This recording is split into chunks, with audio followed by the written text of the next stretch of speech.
Hi everyone. तो आज discuss करेंगे Mrs Bectors food and specialities limited को। और इस कंपनी में डिटेल में डिस्कस करेंगे कंपनी का प्रोडक्ट क्या है, क्योंकि ये एक एफएमसीजी सेक्टर की कंपनी है। काफी रैपिड अच्छी ग्रोथ करी है कंपनी ने और उम्मीद है कि मुझे लगता है कंपनी आगे भी अच्छा करेगी। कंपनी के फंडामेंटल्स भी स्ट्रॉन्ग है, तो हम डिटेल में डिस्कस करेंगे। और ये वीडियो जो है वो सिर्फ एजुकेशन पर्पज के लिए, मेरी तरफ से कोई भी बाय सेल की रिकमेंडेशन नहीं है। आपको आप बाय सेल करने से पहले अपने फाइनेंशियल एडवाइस से जरूर डिस्कस करें, फिर कोई डिसीजन लें। आगे बढ़ते हैं और कंपनी के चार्ट को डिस्कस करेंगे, क्योंकि प्राइस में अच्छी मूवमेंट देखने को मिली है। कंपनी की कॉन्फ्रेंस कॉल मैंने स्टडी करी है, वो हम डिस्कस करेंगे। प्लस उससे पहले कंपनी का बिजनेस मॉडल समझ लेते हैं। और बिजनेस मॉडल में अगर आप देखेंगे तो इनका जो बिजनेस है वो बिस्किट्स और बेकरी प्रोडक्ट से आता है। और इन दोनों सेगमेंट के अंदर इनका मार्केट शेयर जो है डोमेस्टिक के अंदर 5.4% है, बेकरी के अंदर 5% है इनका इंडियन मार्केट में। और बिस्किट्स में जो एक्सपोर्ट्स है इनका 12% के आसपास का मार्केट शेयर है। और इंस्टीट्यूशनल बेकरी में इनका 11% का शेयर है।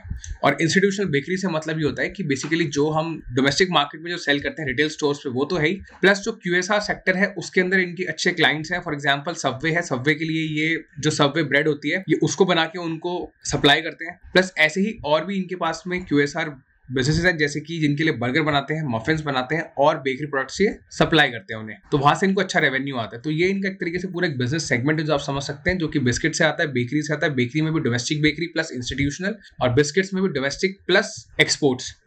और ये कंपनी की पैन इंडिया की डिस्ट्रीब्यूशन नेटवर्क है। आप देख सकते हैं जी, जितने भी रेड स्पॉट्स है यहाँ पे इनका डिस्ट्रीब्यूशन है। और बाकी के जितना ये एरिया आप देख रहे हो ना, ये काफी बड़ा एक एरिया है जहाँ पे कंपनी के पास अभी ग्रो करने का बहुत अच्छा एक अपॉर्चुनिटी है आगे, क्योंकि एक स्मॉल कैप कंपनी है और इनके पास में एक एक्सपेंशन का काफी अच्छा एक स्कोप है मार्केट में। तो बहुत इंपॉर्टेंट चीज तो आपको पता होनी चाहिए, वो है जिस कंपनी में हम इन्वेस्ट कर रहे हैं या करने की सोच रहे हैं उस कंपनी के प्रोडक्ट्स हैं क्या। तो कुकीज कंपनी बनाती है, ये वैरायटी की जो इनकी प्रीमियम रेंज है। ये क्रीम बिस्किट्स बनाती है, ये क्रैकर बिस्किट्स हैं, ये डाइजेस्टिव बिस्किट्स हैं इनके, और ये डैनिश कुकीज हैं। तो जिन जिन भी स्टेट्स के अंदर मिसेस बेक्टर के प्रोडक्ट्स मिलते होंगे वहाँ पे आपने क्रेमिका के नाम से इनके प्रोडक्ट्स देखे होंगे। और काफी अच्छी रीच है इनके प्रोडक्ट्स की। क्यों? क्योंकि जो क्वालिटी ये लोग मेंटेन कर रहे हैं वो काफी अच्छी, मैंने इनके बिस्किट्स ट्राई किए हैं। प्लस जो पैकेजिंग करते हैं वो भी काफी प्रीमियम है, तो उसकी वजह से इनको अच्छा होल्ड मिल रहा है मार्केट के अंदर। आपने देखा ही 5% का मार्केट शेयर ले चुके हैं स्टार्टिंग स्टेज में ही। और ये है इनका fast growing premium bakery brand in India, ठीक है, जो कि इंग्लिश ओवन के नाम से चलता है। प्रीमियम व्हाइट ब्रेड आती है इनकी, ठीक है, ब्राउन ब्रेड्स आती है वैरायटी की, मल्टीग्रेन ब्रेड आती है, मिल्क ब्रेड आती है।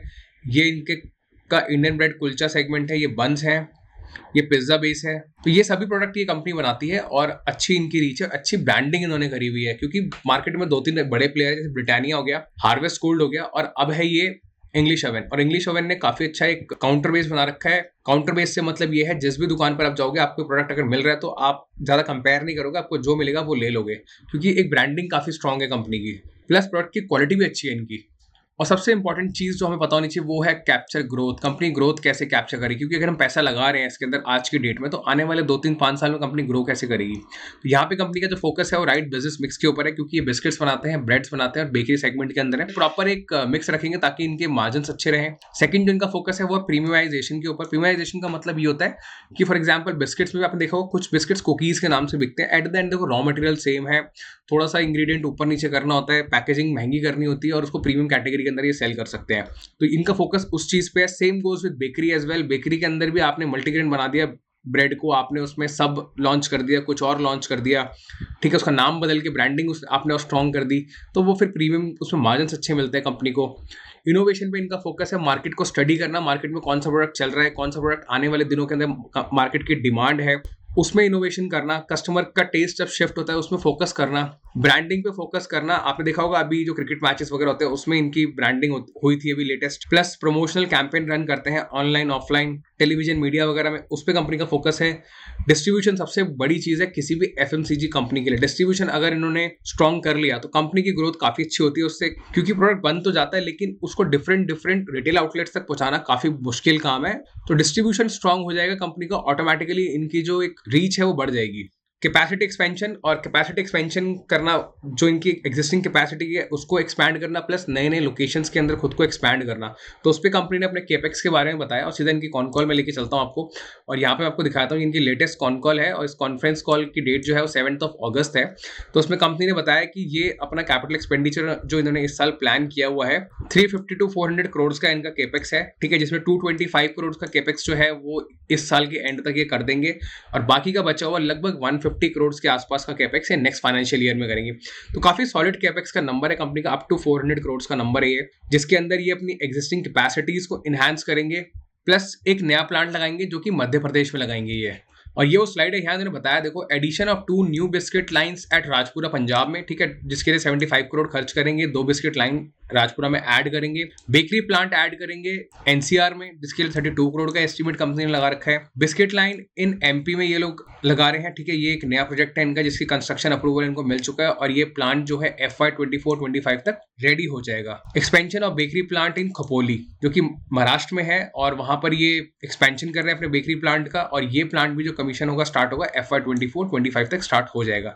तो कंपनी काफी अग्रेसिव एक्सपेंशन कर रही है और ऐसा नहीं है कि एक्सपेंशन जो है अग्रेसिव के साथ साथ ये संभाल नहीं पा रहे हैं। गुड थिंग इज दैट कि कंपनी का अच्छा होल्ड है मार्केट में और साथ साथ में अपनी ग्रोथ को स्टडी करते हुए ये लोग आगे ग्रो कर रहे हैं, क्योंकि 400 करोड़ का एक्सपेंशन करना एक FMCG कंपनी के लिए काफी बड़ा एक नंबर होता है, क्योंकि जो मेजर कॉस्ट आती है वो प्लांट के अंदर इनकी मशीनरी की आती है, क्योंकि वो टेक्नोलॉजी ड्रिवन मशीन्स होती हैं और एक बार मशीनरी सेट हो गई तो उसके बाद वो सालों साल वो मशीनरी चलती है और अच्छा रेवेन्यू जनरेट करके देती है इनको। तो कंपनी का अच्छा एक स्ट्रॉन्ग विजन है एक्सपेंशन के ऊपर, प्लस इनका आगे भी विजन है, वो उन्होंने नंबर्स बताए नहीं है लेकिन वो विजन इनका आगे भी है कि आगे भी एक्सपैंड करते रहेंगे, बिकॉज इनका अच्छा एक ऑप्शन है ऑल ओवर इंडिया में ग्रो करने का।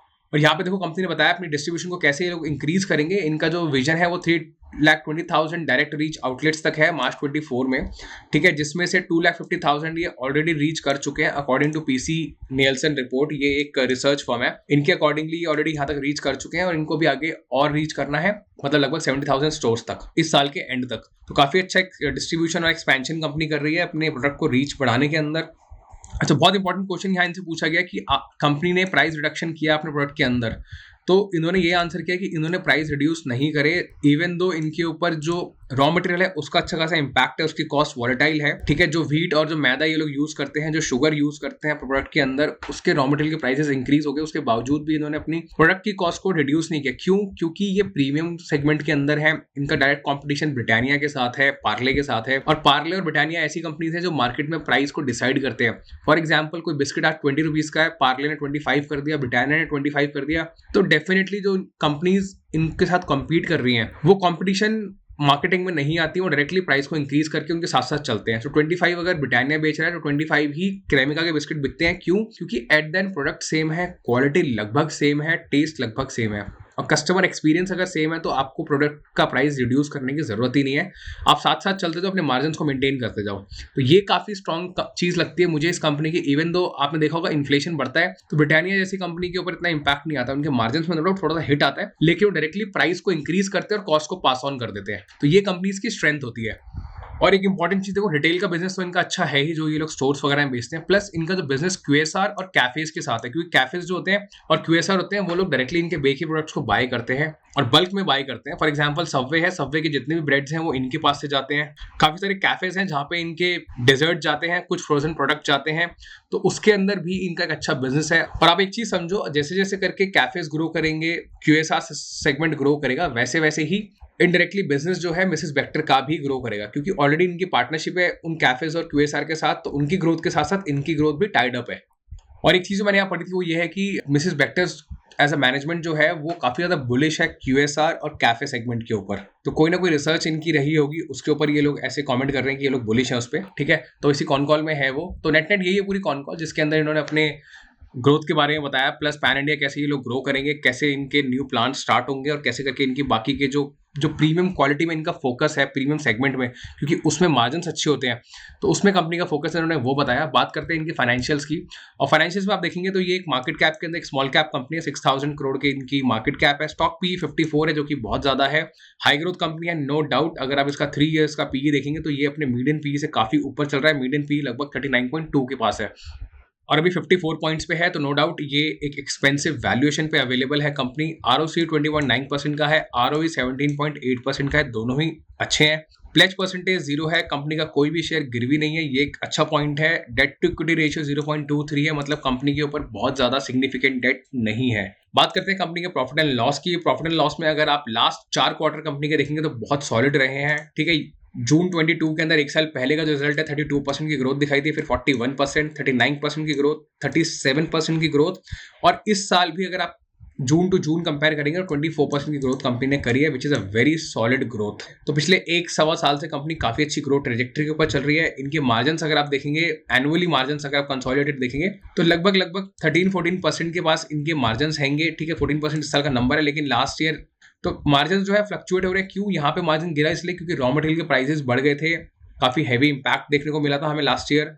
रॉ मटेरियल प्राइसेस के अंदर काफ़ी सारी कंपनीज इंपैक्टेड थी, इन्होंने थोड़ा इंप्रूव किया 23 के 13% से, और इस साल कंपनी का कहना है कि लगभग जो मार्जिन से टारगेट कर रहे हैं 15% के आसपास से टारगेट कर रहे हैं। तो मैं कहता हूँ कंपनी 15 नहीं अगर 14 भी करेगी तो ऑफकोर्स पिछले साल से 1% इंप्रूव करेगी। 1% improvement is a good improvement.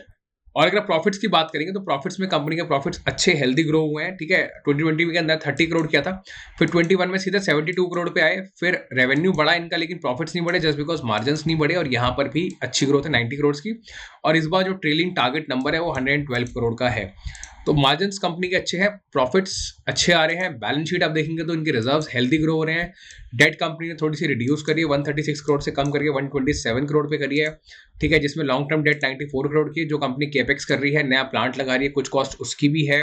Fix assets company के डेफिनेटली इंक्रीज करेंगे जैसे जैसे इनके प्लांट प्रोडक्शन के अंदर आते जाएंगे, इनके फिक्स एसेट्स ग्रो करते जाएंगे। कैश एंड वर्किंग कैपिटल अभी 49 करोड़ है और ग्रेजुअली बढ़ेगा नंबर आगे। तो बैलेंस शीट कंपनी की स्ट्रांग है। इन्वेस्टर पोर्टफोलियो अगर आप देखेंगे तो प्रोमोटर्स के पास 51.17% का स्टेक है। प्रमोटर ने बहुत मार्जिनली यहाँ पे देखो सेल किया था, उसको वापस से प्रमोटर ने ज्यादा ही बाय किया है, 0.05% मार्जिनल बाइंग है, लेकिन प्रमोटर का अच्छा एक कन्विक्शन है अपनी कंपनी में, इसलिए वो अपने स्टेक को ग्रेजुअली इंक्रीज कर रहे हैं। एफआई ने काफी सिग्निफिकेंट बाइंग करी है लास्ट 2 क्वार्टर्स के अंदर, आप देख रहे होंगे 5% यहाँ इंक्रीज हो गया, फिर 7% पे आ गया वो। डीआई ने भी देखो आप यहाँ पे मार्च 22 एक साल पहले लगभग 4% का स्टेक था, अभी 18% हो गया है।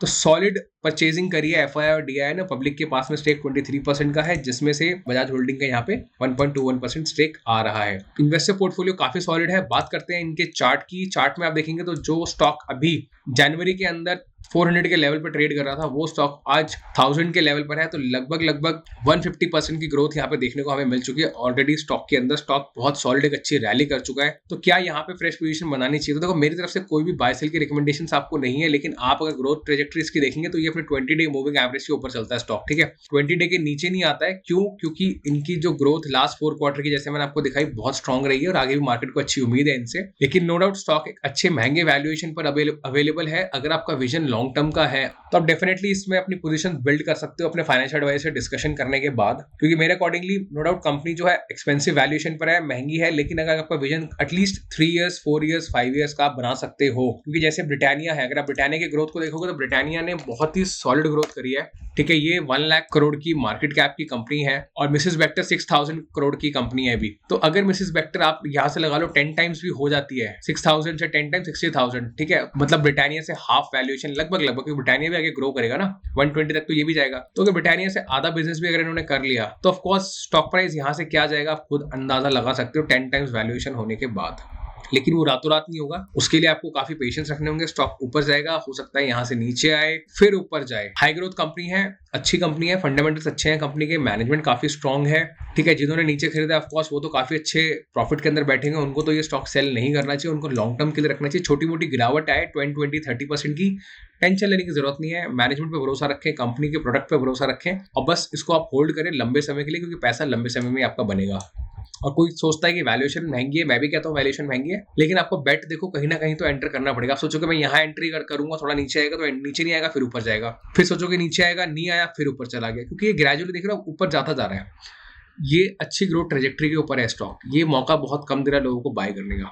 अभी भी अगर ये मौका यहाँ से आपको मिला है, लगभग 5% की गिरावट इसमें है, तो मुझे लगता है कि आपका अच्छा रिस्क एपेटाइट है, आपका विजन लॉन्ग टर्म का है, तो आप सोच सकते हैं स्टॉक के बारे में। मेरी तरफ से कोई भी बाय सेल का रिकमेंडेशन नहीं है, क्योंकि देखो पैसे आपके हैं तो प्रॉफिट भी आप बनाओगे और रिस्क भी आप ही लोगे। मैं सिर्फ आपको यहाँ पे कंपनी के बारे में अवेयर कर रहा हूँ।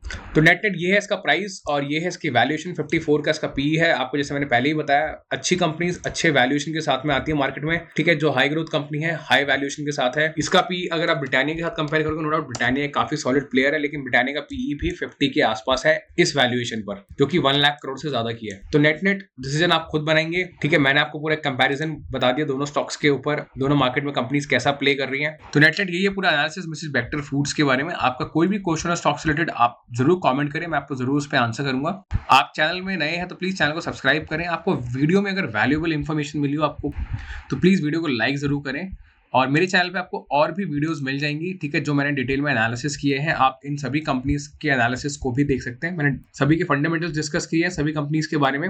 और अगर आप मार्केट में नए हैं तो आप इस वीडियो को जरूर देखें। बॉम्बे हाइब्रिड सीड्स के बारे में है ये वीडियो, और इसमें आपको सीखने को बहुत कुछ मिलेगा। किस तरीके से ऑपरेटर पंप एंड डंप करता है स्टॉक को, किस तरीके से रिटेलर जो होता है वो ट्रैप हो जाता है किसी भी स्टॉक के अंदर, तो वो आपको सीखने को मिलेगा यहाँ पर। ठीक है, तो इस वीडियो के लिए इतना ही, मिलते हैं अगली वीडियो में। Thank you so much.